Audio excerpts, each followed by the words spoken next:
Hey guys, Kyle the Death Knight of Anime here, bringing you my review for One Piece episode 827. And I'm not gonna lie, this particular episode started off with it was one of those episodes where it was good. It had a lot of good bits in it, but and of course there was a lot of edited scenes.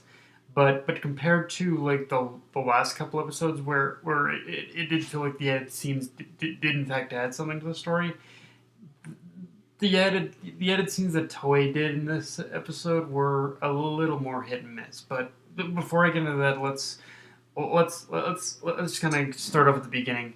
So I get literally like that whole beginning before like that whole beginning before the opening of Beige talking with his crew was just an amazing little tidbit for what a little tidbit and a teaser of basically what inevitably was pretty much to come.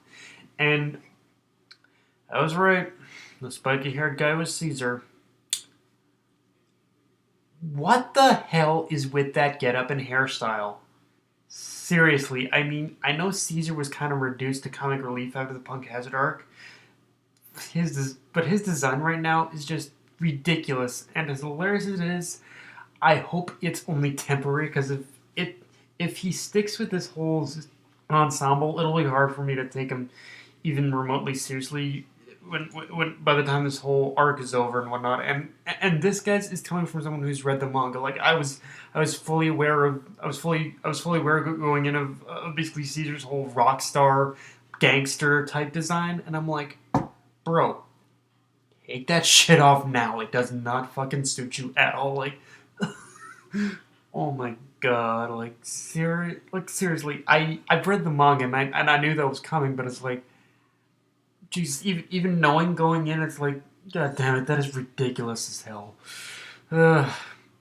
Anyway, so when we officially start off the episode after the intro, we get introduced to the head chef of Big Mom's head chef, whose name's Struzan, and like he's basically the head chef of the Big Mom Pirates. And so, like, okay, this is actually one of those this is one of those times where you where you really need to pay attention to One Piece, because I'm not going to spoil anything, but let's just say it's one of those things where his introduction might seem a little like only like a nice little bit of fluff, but having read the manga again, I will say, anime onlys, keep this guy in the back of your mind, because his importance to the story will definitely surprise you quite a bit.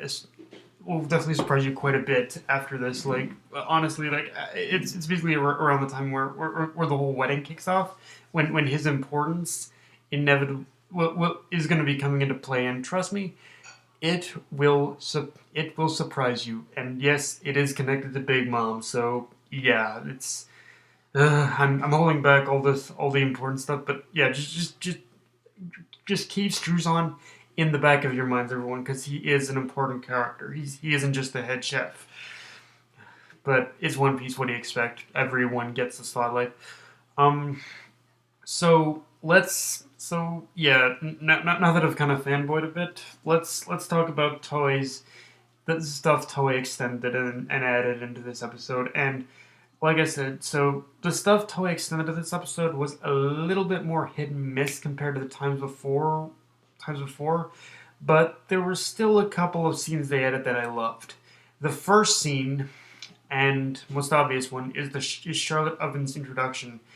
And based on his introduction, it seems he has a devil fruit power that can melt and heat things. So it seems like a very similar ability to, I think it was Don Achino.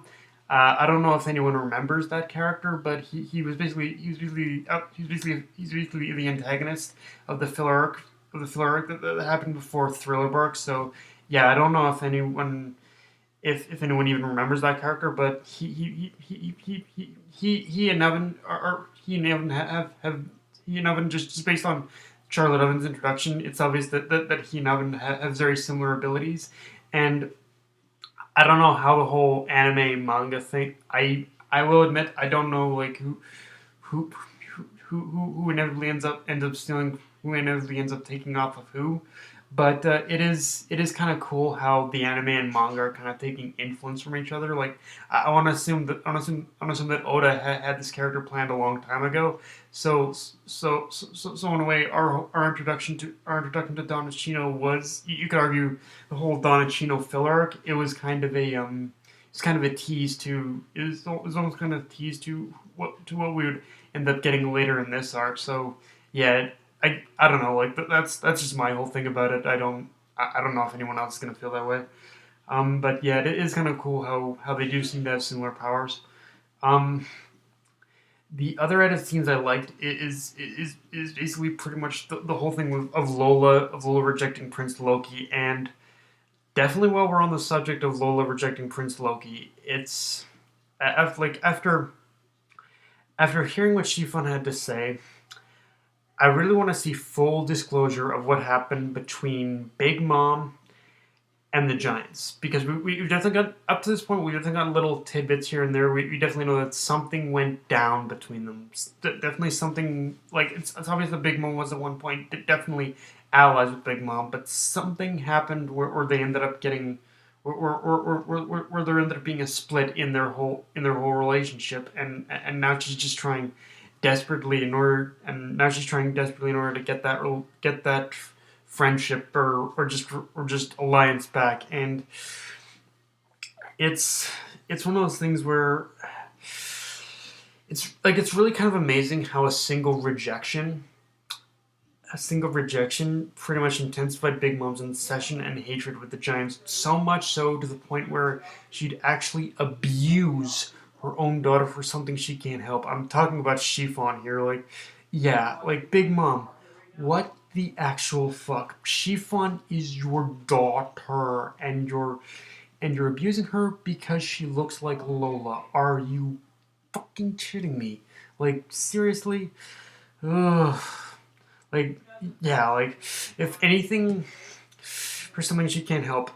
But yeah, and even more so, she is so vain and so just and completely deluding herself right now with the whole giant thing, that she's just going so far as to create false giants because, hey, she wants giants. It's like Big Mom acts like Big Mom to me acts like a little kid who wants a toy, but the kid's parents won't inevitably get it for him. It's like, yeah, Big Mom's acting like a little kid with this whole giant thing, honestly. And it's really surprising to me. It's just the lengths she will go in order to get giants on Total Land. Like, there is backstory here, and I want to know what it is. But yeah, Chiffon. But the whole Chiffon abuse thing, I want to go back to that. Chiffon, she has my full sympathies for basically wanting to kill Big Mom, because up until because obviously we were aware that she wanted to kill Big Mom through basically her whole wedding and her whole wedding to Beige, but we didn't really get much beyond that. But this just showcases that, yeah, there is a reason she wants to kill her own mother. And it actually, this really does bring up an interesting thing for me, which is how many other of Big Mom's daughters and sons are actually against her. Because I feel that with Chiffon, and I think it was Praline who waited Aladdin or whatever. That's actually two daughters who are basically against Big Mom now. So it really makes me wonder how many other, if there are others out there besides Lola, Chiffon, and Praline who actually disapprove of Big Mom, because it would be kind of interesting to see a little more dissidence and a little more, and just a little more friction between Big Mom and her family. But like, yeah, like, I can't believe that like, this definitely shows that not everyone is following Big Mom at the good as is not following Big Mom is not following Big Mom because not following Big Mom because not following Big Mom because of the loyalty. There are those who actually hate her. So I wonder if there are others just beyond these three, or if the rest is a pretty tight knit group or whatnot. But yeah, and and sorry, I got off track. That whole stuff with. But yeah, the two scenes I really liked is the introduction to Oven, and the scenes of Lola rejecting Loki. The third scene I really freaking love is is that I loved, and it even kind of got a little bit of a laugh out of me, was Nami giving Sanji the cold shoulder. And yeah, that was basically telling, with that whole scene, I think Nami was basically telling Sanji, if you want that cat burglar puss, you're gonna have to work for it. And yeah, although it was funny, it was extremely funny. It does show that Luffy and the others might forgive easily, but Nami's gonna be a bit of a harder sell, and Sanji, you're definitely gonna have to work for it. You're gonna have to prepare the most extravagant meals possible. So yeah, okay. I've been obviously I saw a lot of comments on this when I was on Crunchyroll watching this. I saw a lot of comments about this when I was watching it on Crunchyroll. But let's address the whole tooth thing. And I don't give a fuck if it's anime logic or not or whatnot. Teeth do not grow back like that, Luffy. Like, I mean, Brook, he definitely gets a pass because he's all bone and he's dead. Okay, I'm willing to kind of believe the logic in that one, but when you're a living being who loses adult teeth, they don't. It doesn't grow back instantaneously, especially from just drinking one juice box of milk. Like seriously, what the fuck? And yeah, I was with the guard on that one. Like, how is that possible?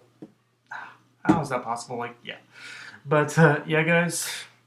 But yeah, but just a little tidbit I had to get out there. But yeah, that's my review, guys. If you enjoyed the video, like, comment, subscribe, follow me on Twitter and Facebook. Sorry, Death Knight of Enemy. Signing off. Later, guys.